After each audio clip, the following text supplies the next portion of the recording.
আসসালামু আলাইকুম। এইমাত্র সৌদি আরব থেকে রোজার চাঁদ নিয়ে চলে আসলো বিরাট খবর। এবার একই দিনে বাংলাদেশ ও সৌদি আরবের আকাশে দেখা যেতে পারে 2026 সালের রোজার চাঁদ। ইতিমধ্যে সৌদি আরব সহ মধ্যপ্রাচ্যের দেশগুলোতে চাঁদ দেখা নিয়ে প্রস্তুতি চলছে। এছাড়া বাংলাদেশ ও ভারতের আকাশে কবে নাগাদ পবিত্র রমজান মাসে চাঁদ দেখা যেতে পারে এবং এবারে রোজা 29টি হবে নাকি 30টি, এ বিষয়ে আরও বিস্তারিত জানতে হলে ভিডিওটি সম্পূর্ণ দেখতে থাকুন। আর আপনি কোন জেলা থেকে এই খবরটি দেখছেন অবশ্যই কমেন্ট করে জানিয়ে দিবেন। আর সবার আগে সর্বপ্রথম সেটি খবর জানতে আমাদের চ্যানেলটিকে সাবস্ক্রাইব করে রাখুন। এবার জেনে নিন এক নজরে। রোজা হচ্ছে ইবাদতের মাস।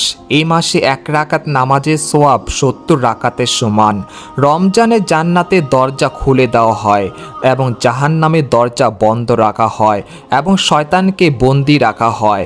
এই পবিত্র মাসে নাজিল হয়েছে মানবজাতির হেদায়েতের আলো পবিত্র কোরআন শরীফ।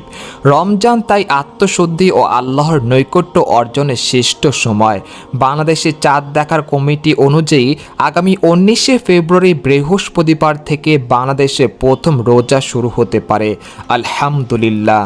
এদিকে মঙ্গলবার 17 ফেব্রুয়ারি বাংলাদেশের সময় রাতে নতুন চাঁদ সৃষ্টি হতে পারে।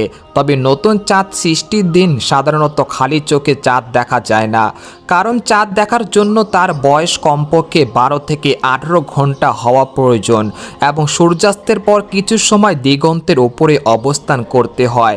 তবে সেই সময় সূর্যগ্রহণ থাকায় চাঁদ না দেখার সম্ভাবনা বেশি। তবে মধ্যপ্রাচ্যের কয়েকটি দেশে অত্যাধুনিক টেলিস্কোপ ব্যবহার করে চাঁদ দেখার উদ্যোগ নেওয়া হতে পারে। তারা যদি চাঁদ দেখতে সক্ষম হয় তাহলে বুধবার 18 ফেব্রুয়ারি থেকেই রোজা শুরু হতে পারে। আর চাঁদ দেখা না গেলে বৃহস্পতিবার 19শে ফেব্রুয়ারি থেকে রোজা শুরু হওয়ার সম্ভাবনা রয়েছে। অন্যদিকে বাংলাদেশে 18 ফেব্রুয়ারি সূর্যাস্ত হবে প্রায় সন্ধ্যা 5টা 48 মিনিটে এবং চাঁদাস্ত হবে প্রায় সন্ধ্যা 6টা 49 মিনিটে। অর্থাৎ সূর্যাস্তের পর চাঁদ প্রায় 50 থেকে 51 মিনিট আকাশে অবস্থান করবে।